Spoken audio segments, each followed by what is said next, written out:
दोस्तों आज हम बात करेंगे कूलम्ब्स लॉ पे।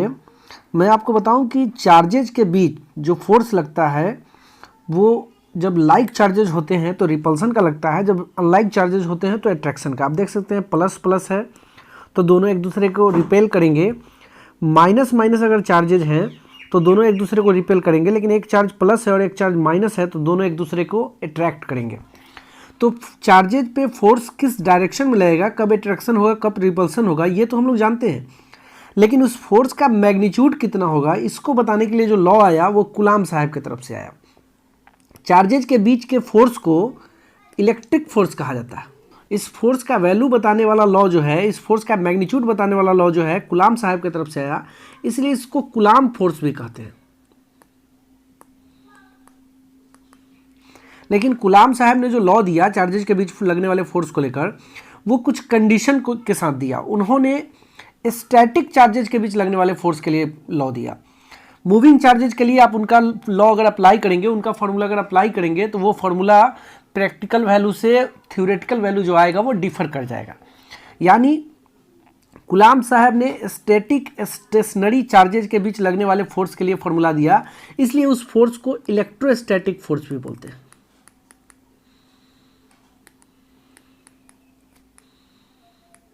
इलेक्ट्रोस्टैटिक फोर्स का मतलब कि वो इलेक्ट्रिक फोर्स जो कि स्टैटिक चार्जेज के बीच लगता है। तो इसमें से तीनों में से कोई एक नाम से भी हम इलेक्ट्रिक फोर्स को यहां पर पुकारेंगे। दूसरा बात मैं आपको बताऊं कि कंडीशन क्या क्या था। चार्जेज के बीच जो फोर्स लगेगा वो कितने मैग्नीट्यूड का लगेगा, इसको लॉ कूलम्ब साहब ने दिया, लेकिन उसमें कंडीशन देखिए उन्होंने क्या क्या लगाया। पहला कंडीशन कि उन्होंने पॉइंट चार्जेज को लेकर लॉ दिया, इस पर हम फिर आगे भी बात करेंगे। दूसरा स्टैटिक चार्जेज, साथ ही उन्होंने एक बात और कहा कि फोर्स कभी भी जो चार्जेज के बीच लगेगा वो फोर्स उन दोनों चार्जेज को ज्वाइन करने वाले लाइन के अलोंग लगेगा, या तो बाहर की ओर लगे आउटवार्ड लगे रिपल्सन के टाइम में, या इनवार्ड लगे अट्रैक्शन के टाइम में, लेकिन दोनों चार्जेज को ज्वाइन करने वाले लाइन के अलोंग। ऐसा नहीं है कि दोनों चार्जेज को ज्वाइन करने वाला लाइन ये है और फोर्स इधर की ओर लग जाए, ऐसा पॉसिबल नहीं है। जब भी लगेगा तो इसी लाइन के अलोंग या तो इनवार्ड लगे या तो आउटवार्ड। तो यहाँ पर उन्होंने कहा कि coulomb force acts along the line joining the charges. दोस्तों अब कूलम्ब्स लॉ को समझाने के लिए हमने दो पॉइंट चार्जेज Q1 और Q2 लिया जो कि r डिस्टेंस पे हैं। ये दोनों पॉइंट चार्जेज एक दूसरे पे इलेक्ट्रिक फोर्स और कूलम्ब फोर्स अप्लाई करेंगे, और वो जो फोर्स होता है वो ईच चार्ज पे डिपेंड करता है। ईच चार्ज के इंक्रीज या डिक्रीज होने पे वो फोर्स इंक्रीज या डिक्रीज होता है। इट मीन्स वो कूलम्ब फोर्स ईच चार्ज का डायरेक्टली प्रोपोर्शनल होता है। Q1 पे का भी डायरेक्टली प्रोपोर्शनल होता है और Q2 का भी डायरेक्टली प्रोपोर्शनल होता है, और दोनों को जब आप कंबाइन करेंगे तो प्रोपोर्शनलिटी के कंबाइनेशन से आप जानते हैं F प्रोपोर्शनल हो जाएगा Q1 और Q2। तो देखिए इससे हम लोग को कंक्लूजन क्या निकला कि कूलम्ब फोर्स दोनों चार्जेज के प्रोडक्ट का डायरेक्टली प्रोपोर्शनल होता है। इसी तरह से आप जानते हैं कि कूलम्ब फोर्स क्या है, एक इफेक्ट है, एक दोनों चार्जेज का एक दूसरे पे म्यूचुअल इफेक्ट है, और कोई भी इफेक्ट दूर जाने पे कम होता है, नज़दीक आने पे बढ़ता है। यानी कहने का मतलब कि फोर्स इंक्रीज करेगा जब डिस्टेंस डिक्रीज करेगा, तथा फोर्स डिक्रीज करेगा यदि डिस्टेंस इंक्रीज करेगा। तो इसलिए फोर्स जो है डिस्टेंस के साथ इनडायरेक्टली प्रोपोर्शनल होगा। और लेकिन ये तो हम लॉजिक से बोल रहे हैं, लेकिन जब एक्सपेरिमेंटली कूलम्ब साहब ने वेरीफाई किया तो बताया कि फोर्स जो है डिस्टेंस के स्क्वायर का इन्वर्सली प्रोपोर्शनल है। ऐसा एक्सपेरिमेंटली वेरीफाई करके उन्होंने बताया। और ये जो दो जानकारी हम आपको दे रहे हैं, यही दो जानकारी कहलाता है कूलम्ब्स लॉ। तो कूलम्ब्स लॉ क्या है? इलेक्ट्रिक फोर्स और इलेक्ट्रोस्टैटिक फोर्स और Coulomb force between two charges is directly proportional to product of the charges and indirectly proportional square of distance between them, this is known as Coulomb's law. तो आप देख सकते हैं यहाँ पे मैंने कूलम्ब्स लॉ लिख भी दिया है। कूलम्ब फोर्स या इलेक्ट्रोस्टैटिक फोर्स भी बोल सकते हैं बिटवीन टू चार्जेज। टू कैसे चार्ज होने चाहिए तो देख लीजिए यहाँ पे, टू कैसे चार्ज स्टैटिक होने चाहिए और कैसे चार्ज होने चाहिए पॉइंट चार्ज। कंडीशन के साथ उन्होंने लॉ दिया है, तो वो कंडीशन हम लोग को भी लॉ में इंट्रोड्यूस करना होगा। नहीं भी इंट्रोड्यूस करेंगे तो हम लोग को ये चीज़ समझदारी में होना चाहिए। तो कूलम्ब फोर्स या इलेक्ट्रिक फोर्स या electrostatic force between any two charges, two point charges, two static charges is directly proportional to product of the charges and indirectly या inversely proportional to square of distance between them, this is known as Coulomb's law. अब आप जैसे देख सकते हैं यहाँ पे example के तौर पे कि हमने दो चार्जेस यहाँ पे लिए हुए हैं, ए और बी, दो पॉइंट हैं जहाँ पे दो पॉइंट चार्जेस Q1 और Q2 हैं जिनके बीच का डिस्टेंस जो है R है। अब अकॉर्डिंग टू कुलाम्स लॉ को देखिए हम लोग मैथमेटिकली अब यहाँ पे एक्सप्रेस करने जा रहे हैं।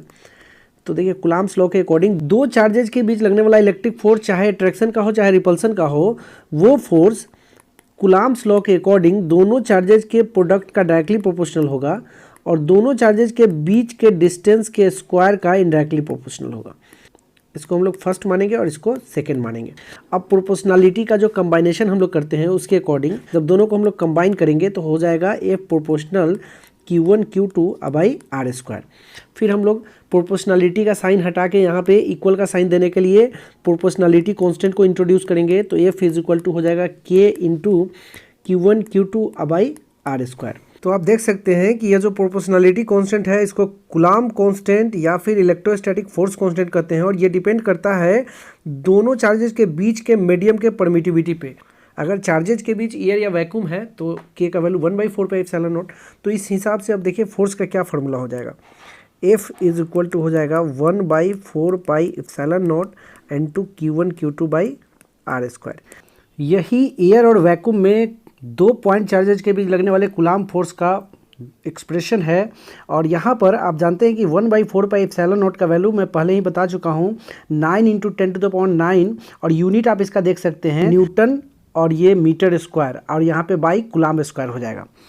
तो मैं आपको बताऊं दोस्तों, अगर इन दोनों चार्जेस के बीच एयर और वैक्यूम है तो इतना फोर्स लगेगा, लेकिन अगर एयर और वैक्यूम के जगह पे अगर हम कोई डाइलेक्ट्रिक मटेरियल इंट्रोड्यूस कर दे दोनों चार्जेस के बीच में, यहाँ पे आप देख सकते हैं स्टार पॉइंट एक, यदि दोनों चार्जेस के बीच में कोई डाइलेक्ट्रिक मटेरियल को इंट्रोड्यूस कर लिया जाए तो फोर्स का फॉर्मूला 4πε0 के जगह पे 4πε हो जाएगा।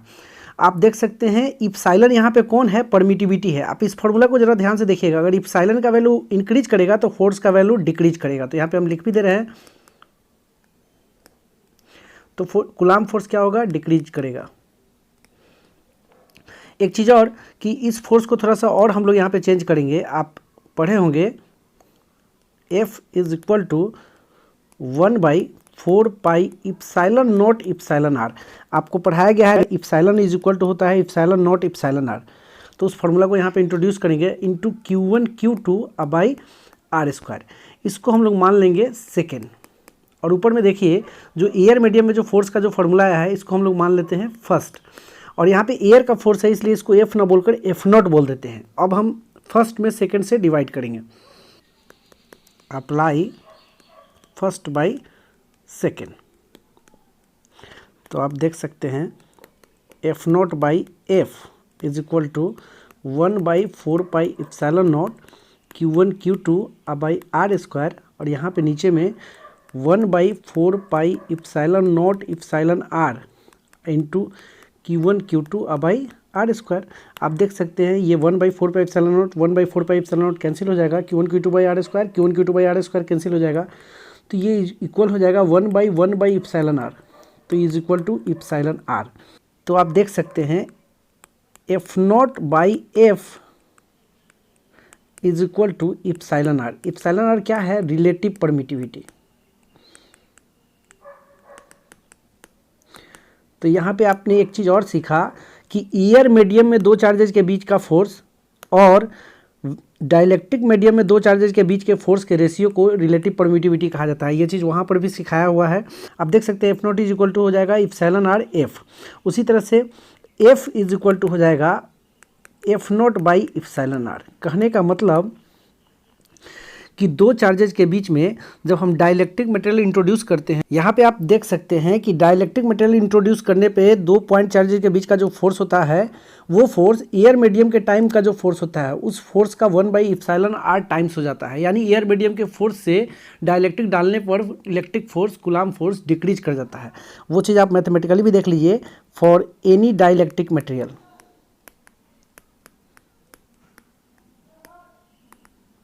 आप जानते हैं किसी भी डाइलेक्ट्रिक मटेरियल के लिए εr इज ग्रेटर देन 1।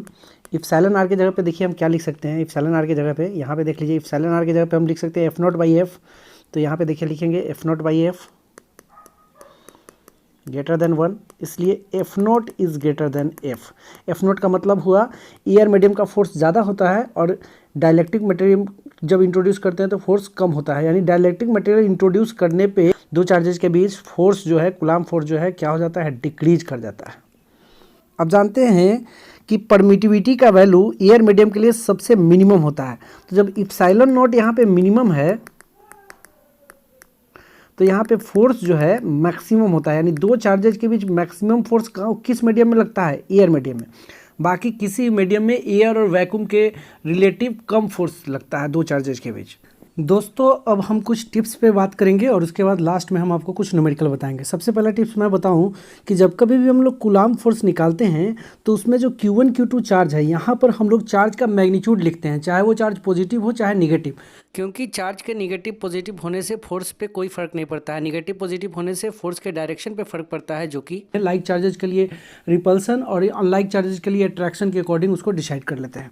तो देख लीजिए, इसलिए इस फॉर्मूला को हम लोग Q1 Q2 by R square की जगह पे mode of Q1 into mode of Q2 by R square अथवा 1/4 pi epsilon naught Q1 Q2 का मोड बाई आर स्क्वायर भी लिख सकते हैं। अगर आप बिना मोड के भी लिख रहे हैं और आपको ये समझदारी है, आपको ये कंसेप्ट है कि आपको यहाँ पे Q1 Q2 का केवल मैग्नीट्यूड लिखना है, चाहे चार्ज पॉजिटिव या निगेटिव हो तब भी कोई फर्क नहीं पड़ता है।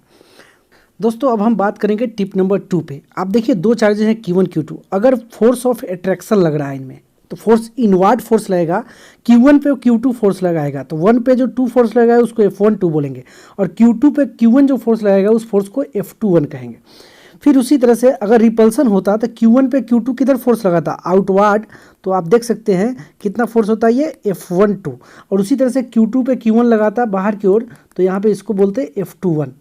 तो आप जरा देख सकते हैं कि दोनों केसेज में जो फोर्स लग रहा है वो ज्वाइन करने वाले लाइन के अलोंग लग रहा है, चाहे वो फोर्स अट्रैक्शन का हो चाहे रिपल्सन का, ये दोनों फोर्सेज कहने का मतलब कि Q1 के कारण Q2 पे और Q2 के कारण Q1 पे, दोनों फोर्स जो है आप देख सकते हैं दोनों केस के लिए डायरेक्शन उनका अपोजिट है। आउटवर्ड में भी डायरेक्शन अपोजिट है और इनवर्ड में भी डायरेक्शन अपोजिट है। लेकिन मेरा सवाल है कि Q1 Q2 पे ज़्यादा फोर्स लगाता है कि Q2 Q1 पे? दोनों में से कोई ज़्यादा कम नहीं लगाता है, क्योंकि ये जो कूलम्ब फोर्स का जो इफेक्ट है वो दोनों चार्ज के कारण म्यूचुअली प्रोड्यूस होता है।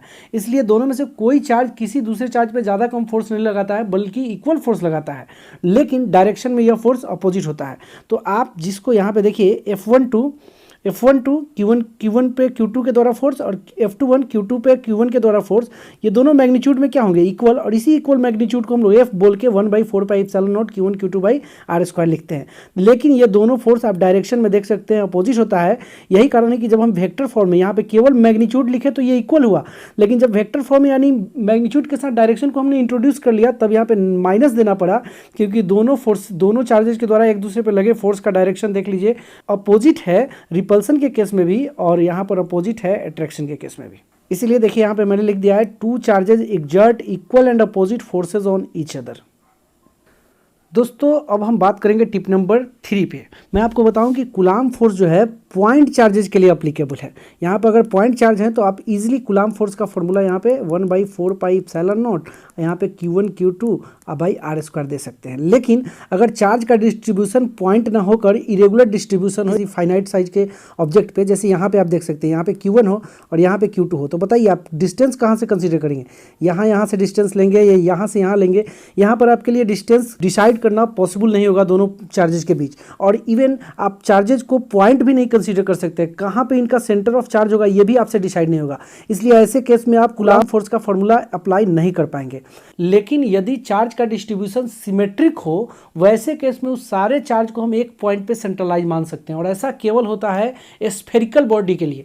अगर किसी स्फेरिकल बॉडी पे चार्ज डिस्ट्रीब्यूटेड हो तो उस पूरे चार्ज को उसके हम सेंटर पे कंसीडर कर सकते हैं। जैसे देखिए यहाँ पे अगर इस स्फीयर पे Q1 चार्ज है और इस स्फीयर पे Q2 चार्ज है, तो यहाँ पे आपको थोड़ा भी परेशान होने की जरूरत नहीं। इस पूरे Q1 चार्ज को आप इसके सेंटर A पे और इसके Q2 चार्ज को आप इसके सेंटर B पे कंसीडर कर लेंगे, और उस हिसाब से आप कूलम्ब फोर्स इजीली यहाँ पे F is equal to 1/4 pi epsilon naught Q1 Q2 by R square easily यहाँ पे आप ऑब्टेन कर लेंगे। लेकिन ऐसा केवल कैसे ऑब्जेक्ट के लिए होगा, तो स्फेरिकल ऑब्जेक्ट के लिए। देखिए यहाँ पे मैंने लिख भी दिया है, only for spherical charge body total charge of the body is concentrated at its centre. दोस्तों अब हम बात करेंगे टिप नंबर 4 पे। मैं आपको बताऊं कि कूलाम्ब फोर्स पॉइंट चार्जेज के लिए निकालना बहुत ही आसान है, लेकिन अगर चार्ज का डिस्ट्रीब्यूशन पॉइंट ना होकर एक कंटिन्यूअस चार्ज डिस्ट्रीब्यूशन हो, जैसे यहाँ पे देखिए क्यू और क्यू है, स्मॉल क्यू और कैपिटल क्यू चार्ज है, बीच का डिस्टेंस आर है, तो यहाँ पे आप इजीली कूलाम्ब फोर्स यहाँ पे निकाल सकते हैं 1/4πε0 Q/r² निकाल सकते हैं। लेकिन एक और हम केस ले रहे हैं कि यहाँ पे Q तो पॉइंट चार्ज है, लेकिन यह कैपिटल Q का Q जो है पॉइंट चार्ज ना होकर एक लीनियर डिस्ट्रीब्यूशन है चार्ज का, लीनियर कंटिन्यूअस डिस्ट्रीब्यूशन है चार्ज का। वैसे केस में आप कैसे कूलाम्ब फोर्स को अप्लाई करेंगे, यहाँ पे आप कहाँ से डिस्टेंस कंसीडर करेंगे, पूरे चार्ज को कहाँ सेंट्रलाइज करेंगे।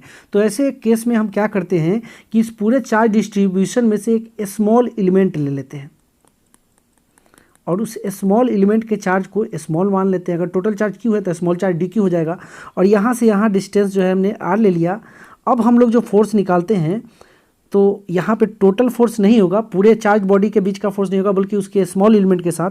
इसलिए इस फोर्स को हम लोग एफ ना बोलकर डी एफ बोलते हैं, 1/4πε0। और उसके बाद देख लीजिए क्यू इंटू क्यू ना होकर यहाँ पे डी क्यू लिखेंगे r²। और मैं आपको बताऊं कि ये फोर्स तो इस स्मॉल एलिमेंट के साथ निकला। अब इस पूरे चार्ज के साथ इस स्मॉल क्यू चार्ज का फोर्स निकालने के लिए हम इसको इसके इंटीग्रल के अकॉर्डिंग कंडीशन लगा के इसका हम इंटीग्रेशन करते हैं और उस हिसाब से टोटल फोर्स निकालते हैं, जो कि आगे हम आपको निकाल के दिखाएंगे भी न्यूमेरिकल वगैरह में। दोस्तों अब हम बात करेंगे टिप नंबर 5 पे। आपने 11th में पढ़ा था कि यदि कोई ऑब्जेक्ट अगर इक्विलिब्रियम में होता है तो उस पर नेट फोर्स 0 होता है, लेकिन अगर चार्ज पार्टिकल्स अगर इक्विलिब्रियम में हो तो ईच चार्ज पार्टिकल पे लगने वाला नेट फोर्स नहीं बल्कि नेट कूलाम्ब फोर्स 0 होता है।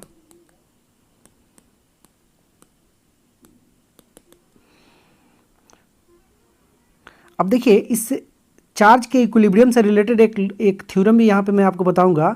ये है अर्नशाउस थ्योरम। थ्योरम क्या है सो सुन लीजिए।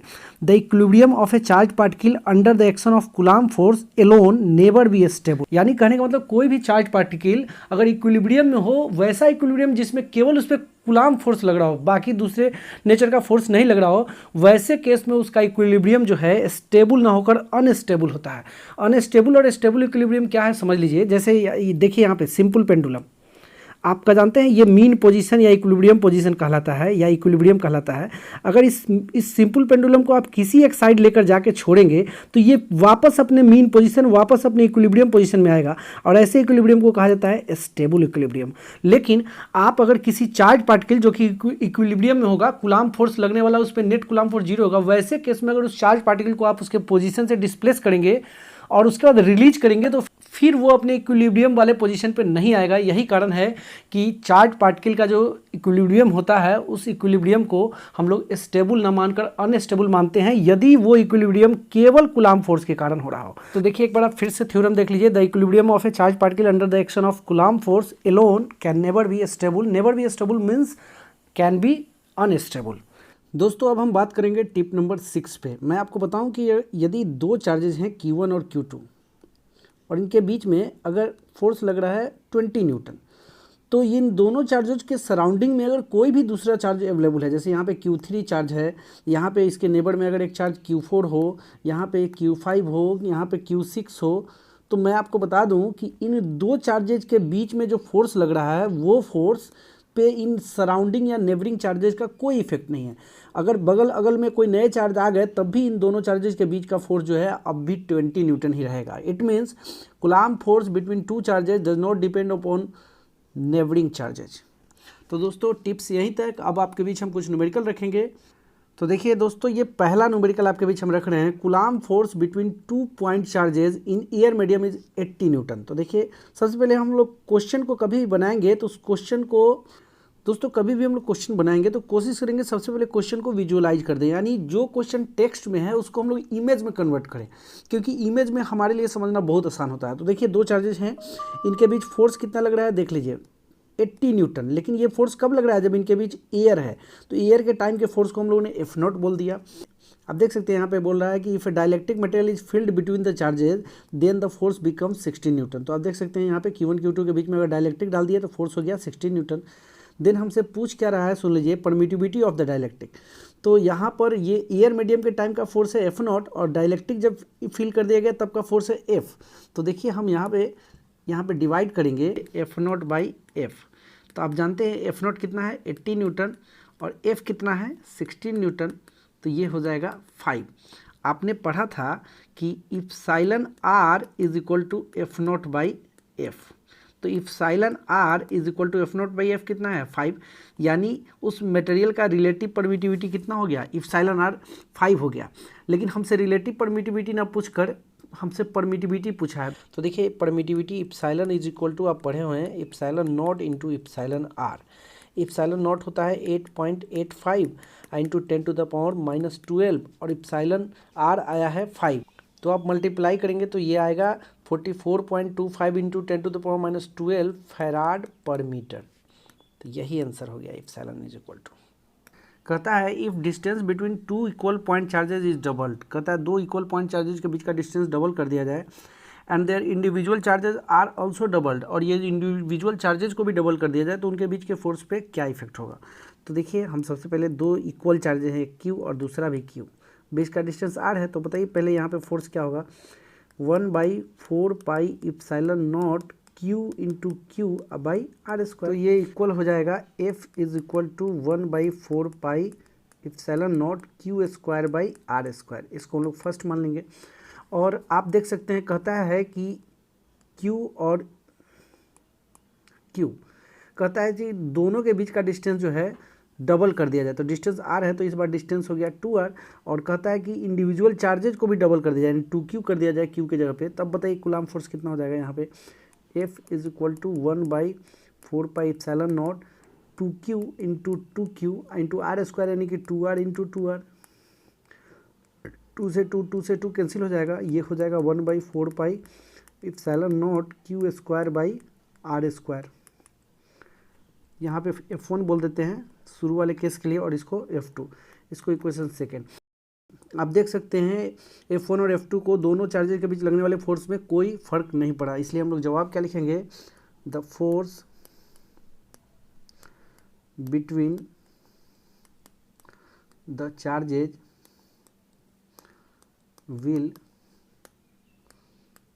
Remain same. तो दोस्तों आज के वीडियो में इतना ही।